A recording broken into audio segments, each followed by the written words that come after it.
(20년) 만에 처음 보는 실적 부진. 페덱스의 경고등 켠 월가. 2대12. 이정훈 기자. 글로벌 대형 물류업체인 페덱스가 향후 실적 악화를 경고하면서 전세계 경제가 침체 국면에 들어설 것이라고 점쳤다. 월가에선 이 정도로 강력한 경고는 근 20년 만에 처음 보는 것 같다면서 서둘러 페덱스에 대한 투자 주의보를 내리는 모양새다. 페덱스는 지난 15일 변동성이 큰 거시경제 여건으로 인해 실적 예측이 어려워지고 있다며 지난 6월에 제시했던 연간 실적 전망치를 철회했다. 또 글로벌 경기 둔화에 따른 물동량 축소를 고려해 대대적인 비용 절감에 나서겠다고도 했다. 당초 계획보다 일주일이나 앞당겨 발표한 페덱스의 2023년도 1분기 매출은 232억 달러로 월가 전망치 235억 9천만 달러를 밑돌았고 주당 순이익도 전망치인 5.14달러를 크게 밑도는 3.44달러에 그쳤다. 라지 수브라마니암 페덱스 최고 경영자는 다음 날인 16일 미국 경제 매체인 CNBC에 출연, 전 세계 경제가 침체에 들어설 것으로 예상한다고 말했다.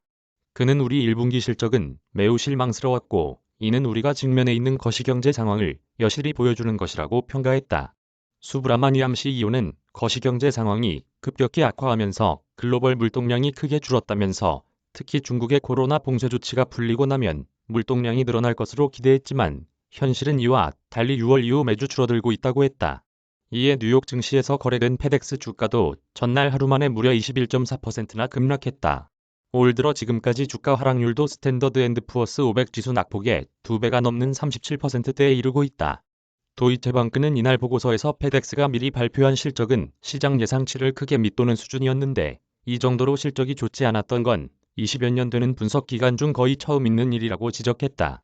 실제 항공과 철도, 육상 등 3개 부문 가운데 수익성이 가장 높은 항공운송 부문에서 페덱스의 수요는 크게 줄고 있다.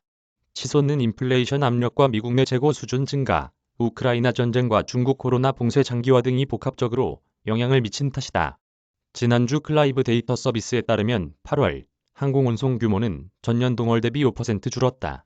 골드만삭스는 페덱스 발표대로라면 육상운송보다는 항공특송 부문에서 가장 큰 마진 하락이 나타날 것 같다며 물동량 감소가 곧바로 이익 감소로 이어지는 건 아니지만 현 추세대로라면 어느 정도 수익성 악화로 이어지는 건 불가피할 것이라고 점쳤다. 1분기 실적 발표에 따르면 화물항공기를 이용하는 특송인 페덱스 익스프레스 매출은 당초 시장 전망보다 5억 달러에 적었다. 도이체방크는 이처럼 매출이 5억 달러 정도 줄었다면 회사가 말한 비용 절감 노력 정도로는 수익성 악화를 막을 수 없을 것이라며 이처럼 놀랄 정도의 매출 감소가 나타난 것은 거시경제 영향도 있겠지만 회사 경영상의 문제도 일부 있을 것이라고 내다봤다. 또 다른 투자은행인 모건 스탠리도 당초 실적 부진을 점치긴 했지만 이 정도로 클 것이라곤 생각지 못했다며 매출 감소폭이 워낙 큰 만큼 이는 일시적인 실적 악화로 볼 순 없을 것이라고 지적했다. 그러면서 팬데믹 기간 중 폭발적으로 늘었던 수요가 줄기 시작한 것으로 보이며 비용 상승 압박도 추가적인 위험이 되고 있다고 덧붙였다. 아예 페덱스에 대한 투자 이견을 종전 매수에서 중립으로 낮춰버린 JP모건은 경기 침체 우려가 커지는 가운데 작년보다 높은 수준인 연료 가격 등을 고려하면 주가에 할인 요인이 생겼다고 본다며 배경을 설명했다.